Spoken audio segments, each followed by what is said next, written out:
Cancer उपचार के मामले में उल्लेखनीय सफलता हासिल करते हुए फोर्टिस हॉस्पिटल मानेसर के डॉक्टरों ने स्टेज 4 म्यूकोएपिडर्मॉइड कार्सिनोमा से पीड़ित 38 वर्षीय एक मरीज का सफल उपचार किया है। यह सिर और गर्दन का दुर्लभ और आक्रामक कैंसर है, जिसका उपचार अस्पताल में एडवांस ओरल टारगेटेड थेरेपी की मदद से किया गया। पिछले 2 वर्षों से कैंसर से जूझ रहे इस मरीज का उपचार जयपुर के एक अस्पताल में चल रहा था, लेकिन सर्जरी और पारंपरिक कीमोथेरेपी के बावजूद कोई रिस्पॉन्स नहीं मिल रहा था। ऐसे में उन्हें फोर्टिस हॉस्पिटल मानेसर लाया गया, जहां उनके चेहरे और गर्दन का दायां भाग ट्यूमर की वजह से काफी विकृत हो चुका था और कैंसर उनके फेफड़ों तक फैल गया था। लेकिन डॉ पूजा बब्बर, कंसल्टेंट एवं unit head medical oncology Fortis hospital Manesar के नेतृत्व में डॉक्टरों की टीम ने मरीज का गैर पारंपरिक उपचार करने का फैसला किया और उन्हें टारगेटेड ओरल थेरेपी दी गई। मरीज की हालत फिलहाल स्थिर है और उन्हें मेंटेनेंस थेरेपी दी जा रही है तथा रेगुलर फॉलोअप भी चल रहे हैं। जब मरीज को 2025 के शुरू में फोर्टिस मानेसर में पहली बार भर्ती किया गया, तब उन्हें गंभीर रूप से दर्द, वेट लॉस, ट्यूमर की वजह से चेहरा बिगड़ने की शिकायत थी और वह भावनात्मक रूप से भी परेशान थे। उनकी इससे पहले कई बार पैलिएटिव कीमोथेरेपी भी हो चुकी थी, लेकिन इसके बावजूद उनका कैंसर फैलता रहा था। दोबारा जांच के बाद यह पुष्टि हुई कि वह स्टेज 4 के कैंसर से पीड़ित है और कैंसर उनके फेफड़ों तक फैल चुका है। डॉ पूजा बब्बर की देखरेख में उनका इलाज शुरू हुआ, जहां उनकी molecular testing, next generation sequencing की गई, जिससे उनके शरीर में एक दुर्लभ जीन म्यूटेशन के बारे में पता चला, जो कि कैंसर के सभी प्रकार के मामलों में केवल 1% ही होता है। इस जांच के बाद क्लिनिकल टीम को उनका उपचार पर्सनलाइज करने का मौका मिला, जिसके लिए एंट्रेक्टिनिब, जो कि एक प्रकार की ओरल टारगेटेड थेरेपी है, की मदद से जेनेटिक प्रोफाइल के हिसाब से कैंसर कोशिकाओं पर हमला किया गया। इस मामले के बारे में विस्तार से जानकारी देते हुए डॉ पूजा बब्बर, कंसल्टेंट एवं unit head medical oncology Fortis hospital Manesar ने कहा, कैंसर एक निर्दयी दुश्मन की तरह होता है, लेकिन ऐसा नहीं है कि इसे मात नहीं दी जा सकती। ओरल टारगेटेड थेरेपी में गोली या कैप्सूल का उपयोग कर मॉलिक्यूल्स या कैंसर कोशिकाओं के भीतरी मार्ग को लक्षित किया जाता है, जिससे ट्यूमर ग्रोथ रुक जाती है या कैंसर कोशिका की मृत्यु हो जाती है। इस प्रकार की थेरेपी पारंपरिक कीमोथेरेपी की तुलना में अधिक सेलेक्टिव होती है, जिससे स्वस्थ कोशिकाओं को कम से कम नुकसान पहुंचता है। अब इनका इस्तेमाल लंग, ब्रेस्ट और ओरल कैंसर समेत कई प्रकार के कैंसर उपचार के लिए इस्तेमाल किया जाने लगा है, जहां एक और सर्जरी या रेडिएशन से कुछ खास स्थानों को लक्षित किया जाता है। वहीं ये ड्रग्स पूरे शरीर में कैंसर कोशिकाओं तक पहुंच सकती हैं। यही वजह है कि ये स्टेज 4 कैंसर के लिए खास तौर से अधिक कारगर साबित होती है, क्योंकि इस स्टेज में रोग काफी अधिक फैल चुका होता है और मरीज की रिकवरी या बचने की संभावना न के बराबर होती है। लेकिन अब इस नवाचारी तकनीकी से एडवांस कैंसर के उपचार में भी उम्मीद की किरण दिखाई देने लगी है और क्रॉनिक रोगों को मैनेज करने के नए अवसर उपलब्ध हुए हैं, जिससे मरीजों की लाइफ क्वालिटी में भी सुधार देखा गया है। एंट्रेक्टिनिब जैसी ओरल टारगेट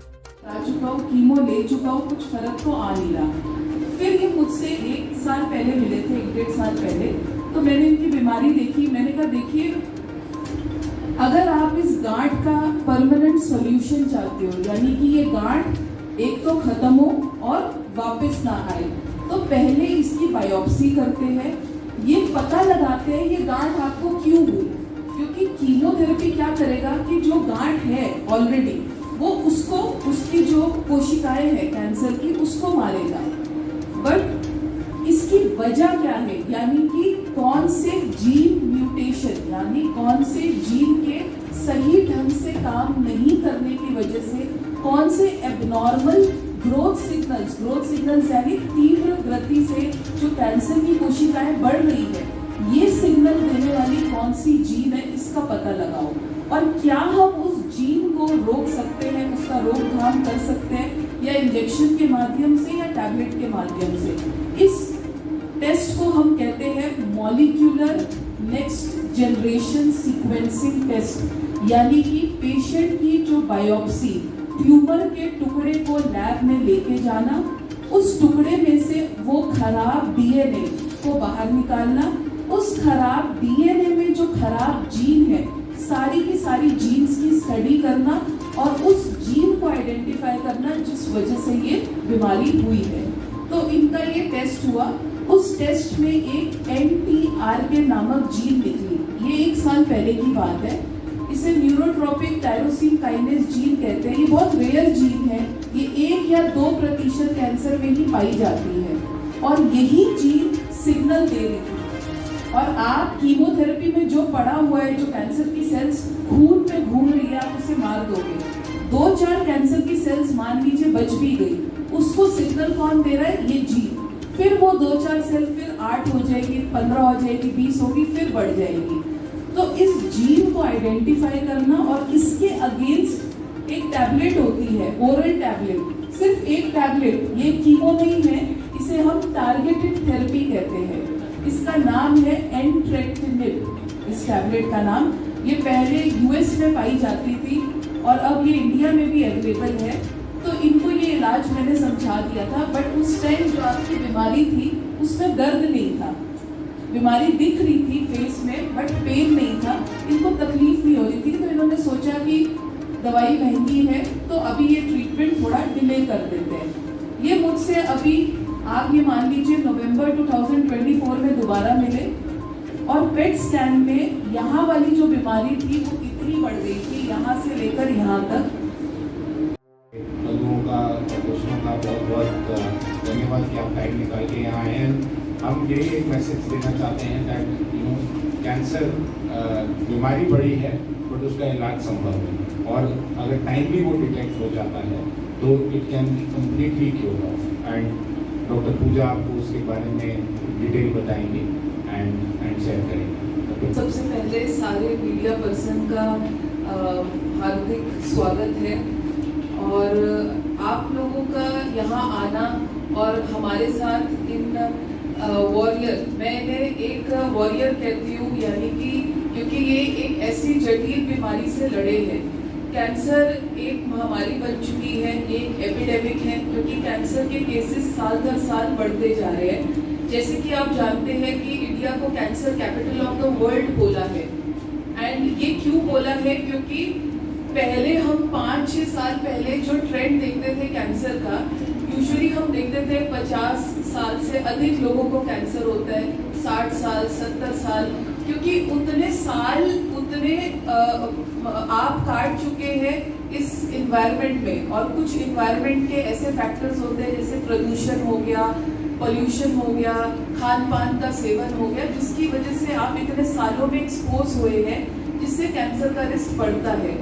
बट आज का ट्रेंड ये देखा गया है कि कैंसर के जो केसेस है वो यंग एज में है, केसेस तो बढ़ रहे हैं। आप ये देखिए कि आज 14 से 15 लाख नए कैंसर के केसेस डिटेक्ट होते हैं प्रति वर्ष, और ये जानिए कि वो कैंसर केसेस है जिनकी रजिस्ट्री हो रही है।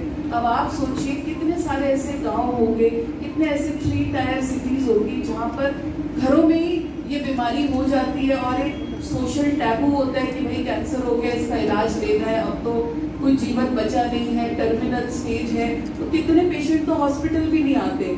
तो 15 लाख तो हमें पता है, और आप सोचिए कितने सारे ऐसे केसेस हैं जो हमें नहीं पता, क्योंकि अंडर डिटेक्शन की वजह से या लोग टाइमली इलाज लेने हॉस्पिटल नहीं आते।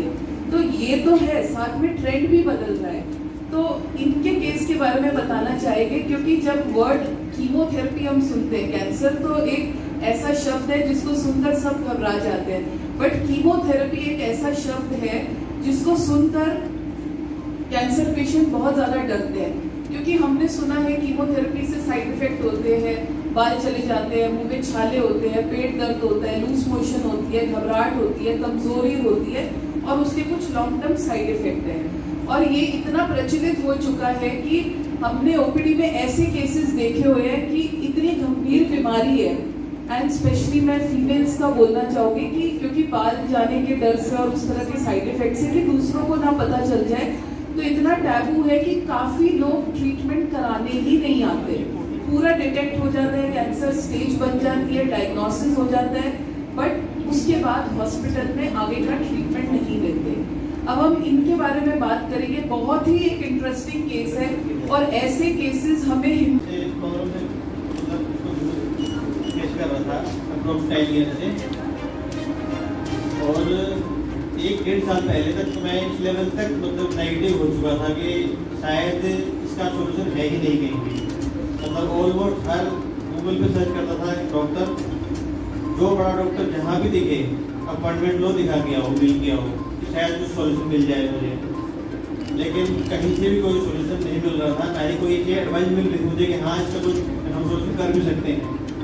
सिर्फ एक बहुत अलग लेवल पे मतलब मतलब होता है ना भीड़ चल रही, बस पेशेंट आया चला गया, कोई प्रॉपर तरीके से बताना नहीं कि ट्रीटमेंट हो भी सकता है, नहीं हो सकता है, कोई पॉसिबिलिटी भी है। तो मैं सिर्फ खुद ही अपॉइंटमेंट लेता बट और अपनी सेकेंड ओपिनियन के लिए जाता रहता, जस्ट जो टेस्ट बोलते टेस्ट कराता, वहाँ पर दिखाता सब कुछ, लेकिन वो ना के बराबर थी। फिर मैम के बारे में मैं ऐसे ही मिला, मैं किसी की रेफरेंस के थ्रू भी, ये मैम है, मुझे मैम से बात की, एक बार मिल, आप एक बार मिल के आओ मुझसे। मैंने कहा ठीक है, मैं मिला मैम से। सबसे बड़ी बात तो ये है कि मैम से मिला, मैम ने सिर्फ एक ही बात मुझे कही थी कि मैं कुछ ना कुछ कर दूंगी इसका सॉल्यूशन, लेकिन आपको मेरे पे विश्वास रखना पड़ेगा। अब तीसरे डॉक्टर से मैं पहले ही मिला हूँ, सिर्फ कलम चलती थी, पेन चलता था उनका, क्या ना ढंग से समझाना, ना बताना प्रॉब्लम है कितनी बड़ी, कितना जरूरी है उसका ट्रीटमेंट लेना अभी, या फिर आप उसको टाल सकते हो, ये कोई इतना एक्सपीरियंस नहीं थी मेरे को। मैंने मैम को कहा मैम जो कर रहे हैं आप कीजिए, और मैं कराएगी उसके लिए। मैंने टेस्ट किया, रिपोर्ट आई, रिपोर्ट के बाद मैंने एडवाइस किया मुझे ट्रीटमेंट। मोस्टली था दो ऑप्शन थे, तो रेगुलर कीमो ले लो, आप स्टार्ट कर लो, खर्चा कम आता है। अगर आप टैबलेट मंगवाते हो तो कॉस्टली हो, कॉस्टली उस टाइम पे थी भी नहीं इंडिया में, वो बाहर से मंगवानी पड़ती है, और ज़्यादा कॉस्टली उसकी बहुत ज़्यादा। तो फिर मैंने कुछ टाइम तक उसको मैसेज करता रहा कि शायद चलो मैं सस्ता ढूंढने लगा भी किसी इवेंट कहीं सस्ती मिल जाए मुझे, लेकिन कोई ऑप्शन था नहीं उसका। तो उसमें काफ़ी टाइम निकल गया, लगभग 6 महीने में निकाल के ऐसे ही उसको ये करते हैं शुरू। लेकिन फिर भी कुछ मैं समझ में आया करूँ क्या कहाँ, तब और डॉक्टरों को दिखाया मैंने कई जगह, उसके बाद मैम से मिलने के बाद दिखाया मैंने कई को, लेकिन कुछ लास्ट कुछ महीने फिर तो मैम के बाद आया मैं कि मैम आप कीमो स्टार्ट कीजिए, जब तक मेडिसिन नहीं मैं अरेंज कर पाता हूँ।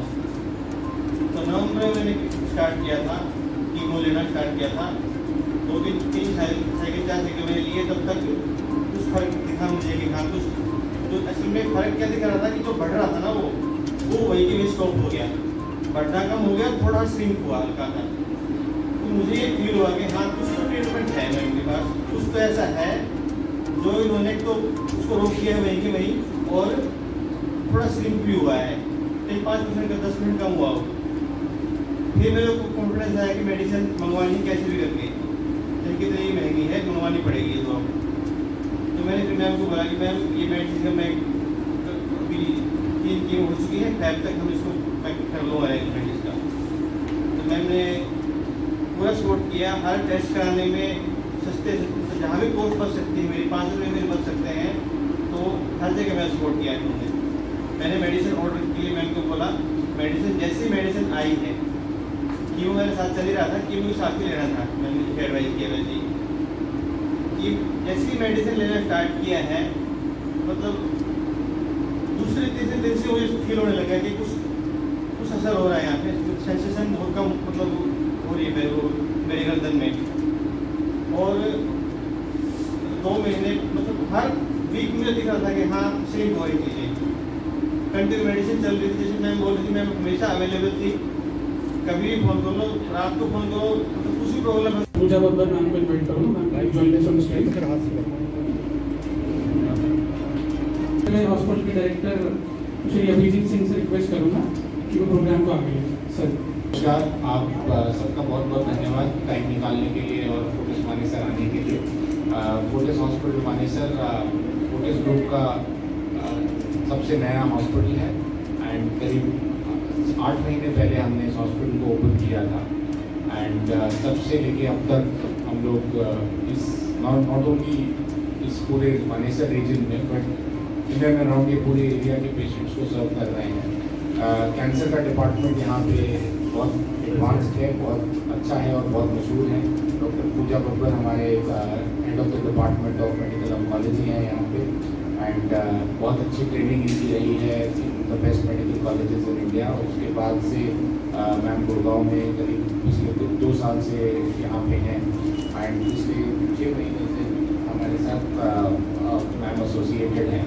एंड कैंसर, जैसा आप जानते हैं, कैंसर का इंसिडेंस हमारे पूरे कंट्री में, पूरे देश में बहुत बढ़ रहा है, बट पहले एक बात थी कि कैंसर को डिटेक्ट ही नहीं होता था, फिर हम आए कि कैंसर का डिटेक्शन होने लगा, तो वी सेट कैंसर